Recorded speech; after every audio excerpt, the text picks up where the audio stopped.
All right. Welcome to American Women. Like, share, subscribe, and comment below.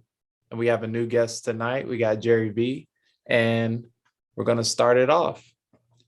Our first question is: Are wealthy single women happy? I'm going to start off with you, Mr. Austin, as always.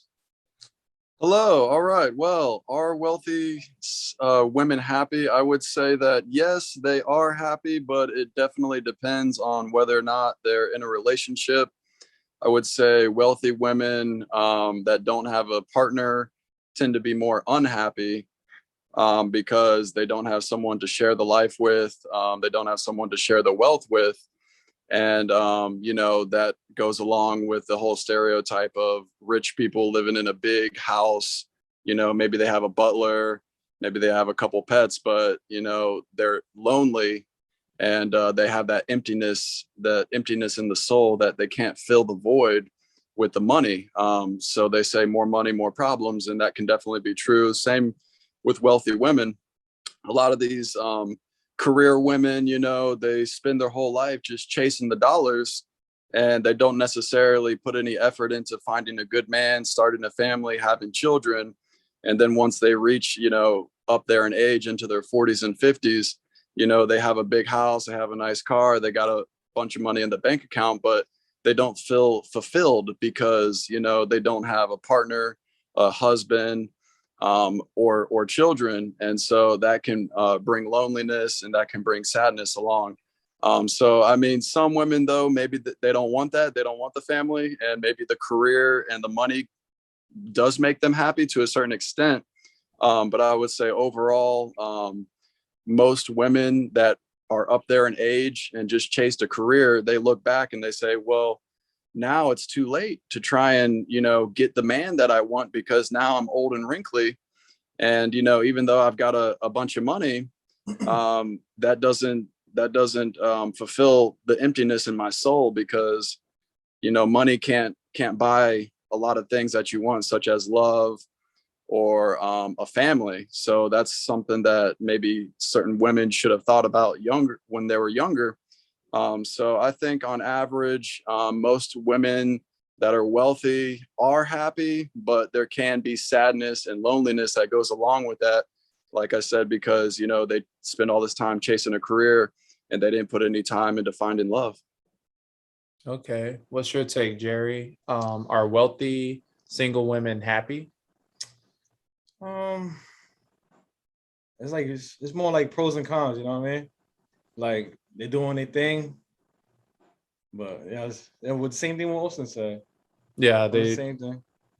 I think they are happy. I think like women, wealthy single women complain about they can't find a man, but they're the ones that's turning down a man and then they'll go online and then just brag about it.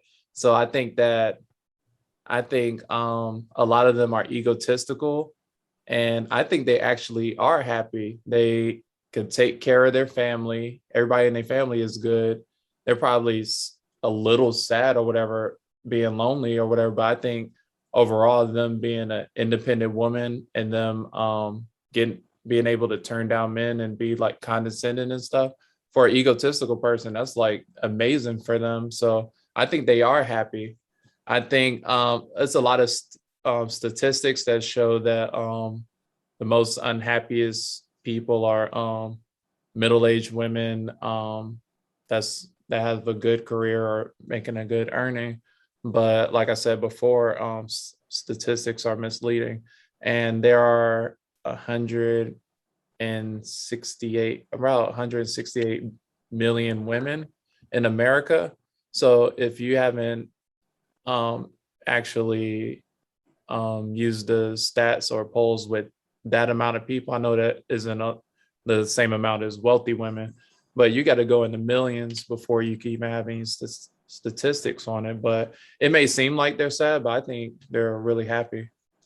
But that's my opinion. So we could switch to the next topic. Are women better at saving money? I know the viewers are gonna like this one. So I'll go to you, Austin.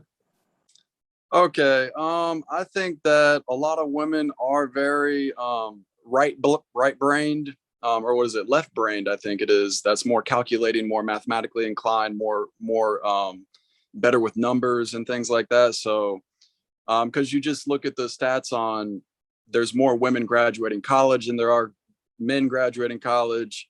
And so a lot of women are very good at saving money. I would say probably women are better at saving money than men, because a lot of men kind of live more in the moment, and they like to party more. They like to have fun. And, women tend to think more towards the future. So this, and obviously it just depends on the individual, but we are speaking in very generalized terms here. Yeah. But women definitely tend to think more towards the future. So I think that they can be very good with saving money.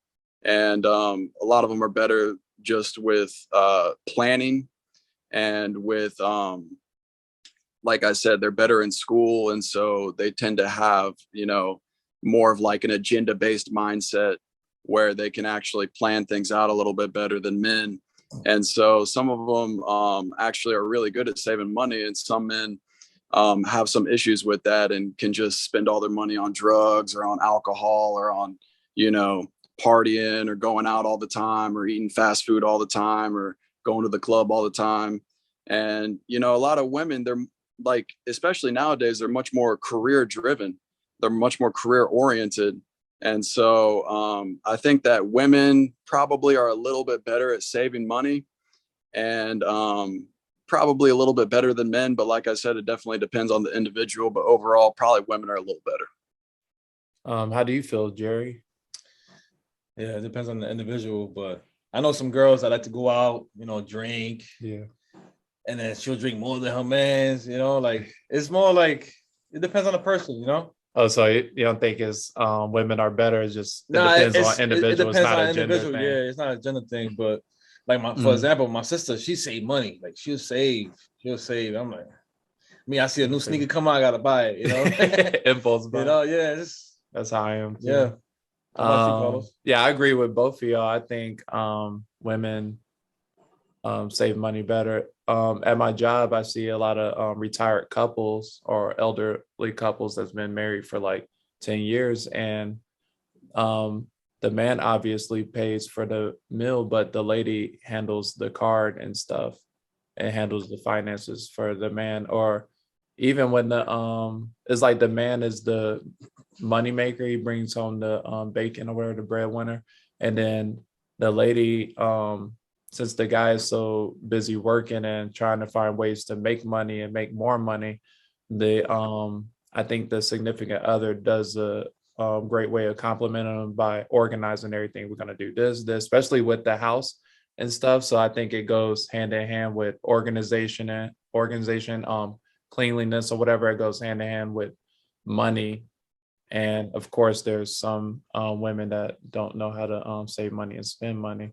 But we're only speaking through our personal experiences or whatever. So that's the only thing we could think off of. So I've seen women save better at saving money.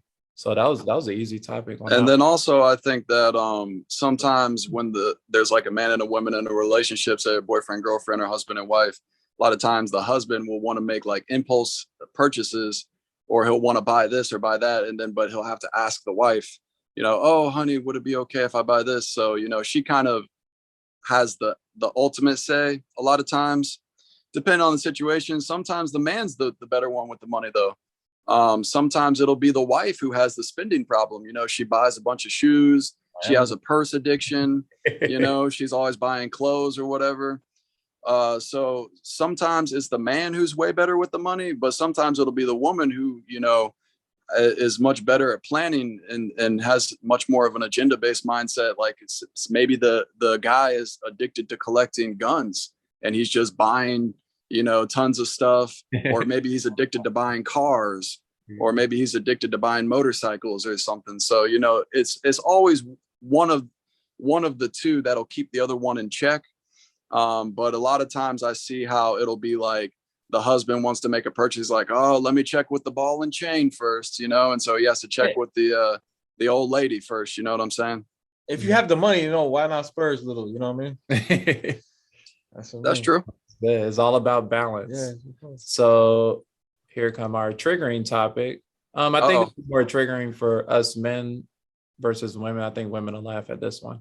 But why average earning women call average earning men broke?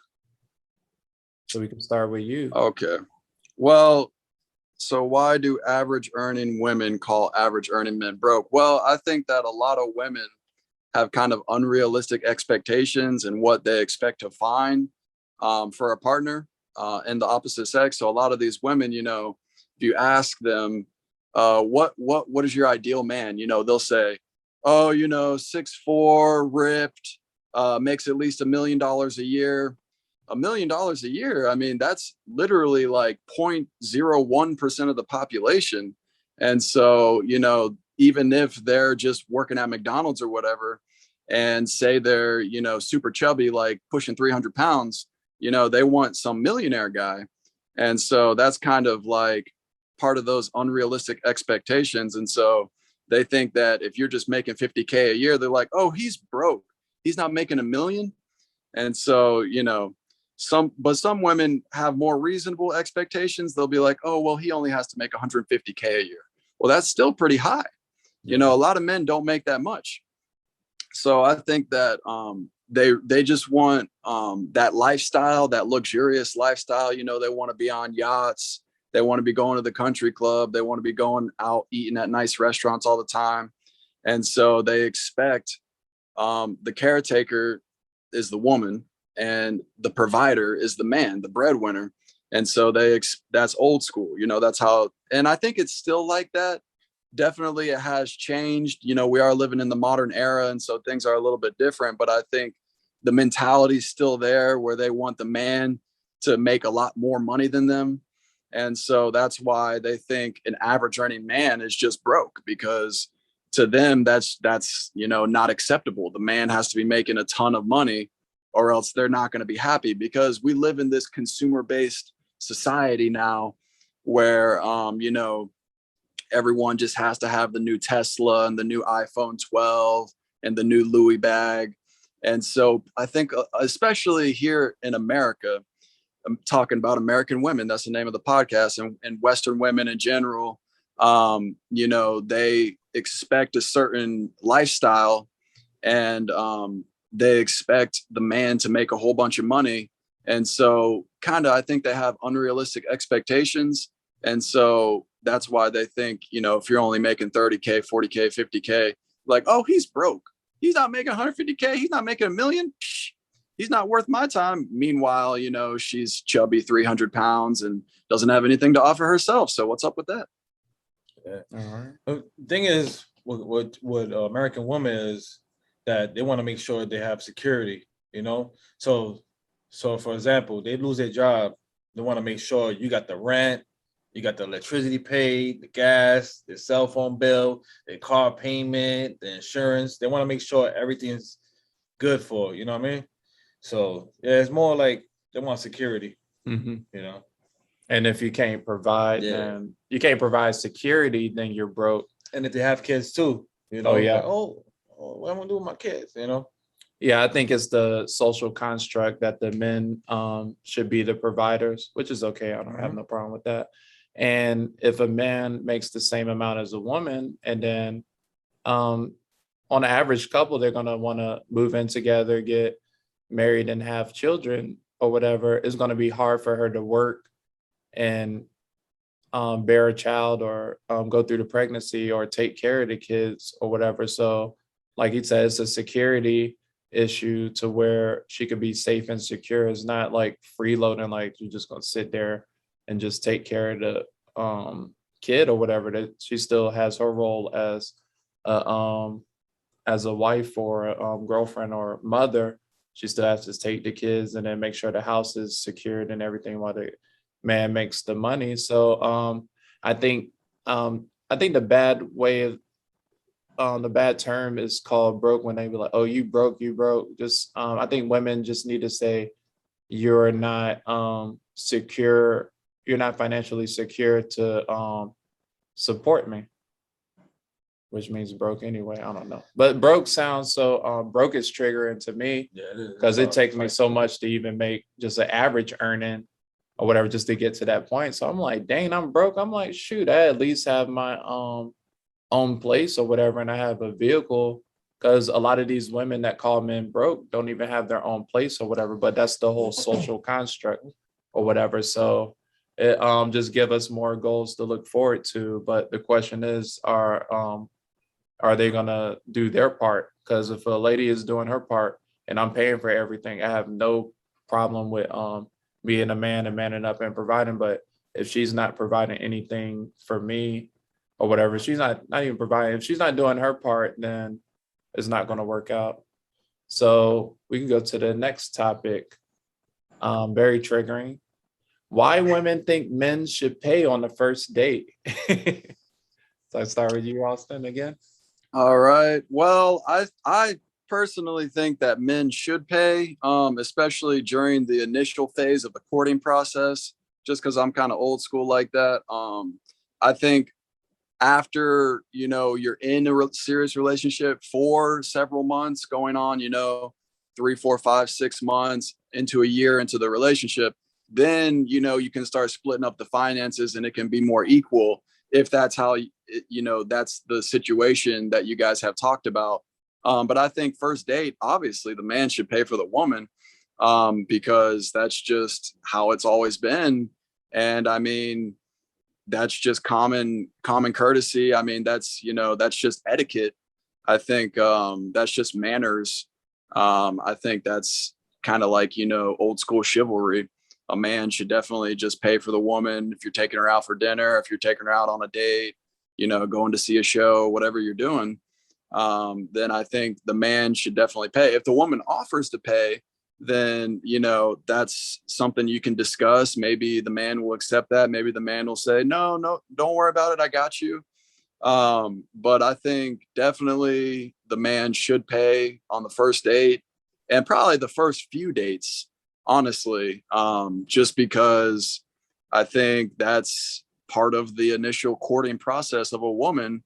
If you want a beautiful woman to spend time with you, you got to spend money on her. And that's not to say she's a prostitute, or I'm not comparing it to that or anything. I just think that's old school manners, and that's the way it should be done because that's how I was raised. And I think that's the best way to do it. All right, Jerry. Yeah, you should. Well, I've been on a couple of dates before. The girl was like, "Oh no, I paid for it." You got your little argument, But yeah, definitely the guy should pay for the date. Even though some people are like, "Damn," but I don't know if I'm gonna see her again. So let her pay the bill, But yeah, it's definitely the guy though, for sure. Definitely the guy. Yeah, I agree. It's one of those things about being a man that a lot of people don't understand is let's say I take like 5 different girls that I'm interested in on a date, and then I don't get a next date or they just use me for money or whatever. That's just part of the game. Just pay for the date. Yeah, right. I like, that's why it's important to make dates where you're having fun. I don't think you should go anywhere that's too expensive or whatever, but go somewhere that's nice, that's like really pricey.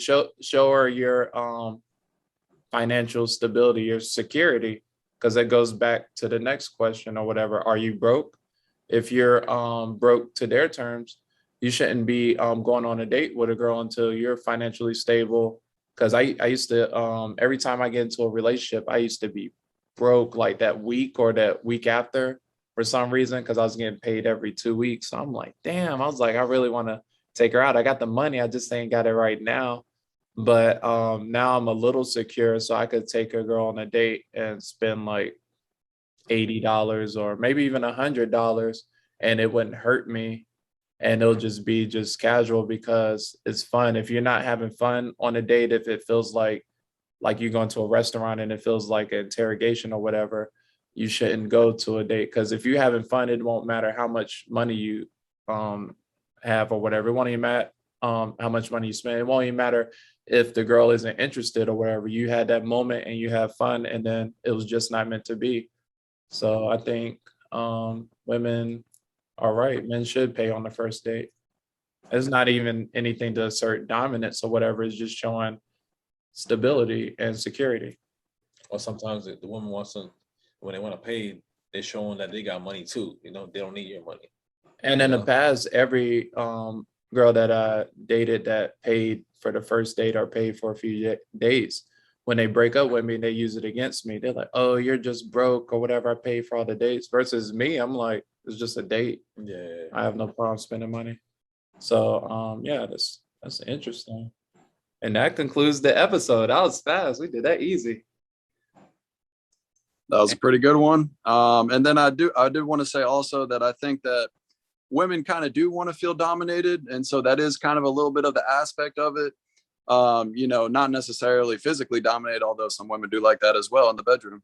But definitely, you know, the man should have a little bit of a dominating force over the woman. They like to feel like, you know, Security. yeah, that security, that protection, that providing aspect. And then going back to the third question, how I was saying how women have these unrealistic expectations. You know, they want the 6'4", you know, bodybuilder millionaire. Those type of guys are going after early 20s supermodels. So, I mean, unless you're one of those, I think that, you know, these women need to maybe lower their expectations a little bit and not think that a guy that makes, you know, around 50K a year is necessarily broke, or else you're going to end up single in your 40s or 50s with 5 cats, and you're going to be alone forever, women. So that's just a little advice for you. Yeah. So don't get offended if a girl calls you broke, even though you're making more money than her. It's not personal. It's just what they really mean is you're not financially secure to support them. All right. And I'll end the show. Any closing statements, Austin? I would just like to say thank you so much, Jerry, for coming on the episode tonight.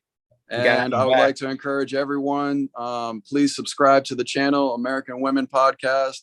Leave a comment, give us a like, share the video, spread it around to all your friends. That's how we increase our reach. And I would like to encourage all the viewers and the listeners, please visit my website, which is austinperry.org. That's where you can find artwork for sale as well as merchandise for sale. And you can leave a donation that will really help me out to support my video content. So thank you so much for watching American Women, and I'm going to pass it back to Carlos now. All right. And I'll have all the links in the description, and hopefully we'll have you back. Was it fun? Yeah, it was dope. Yeah. All right. Thank y'all so much.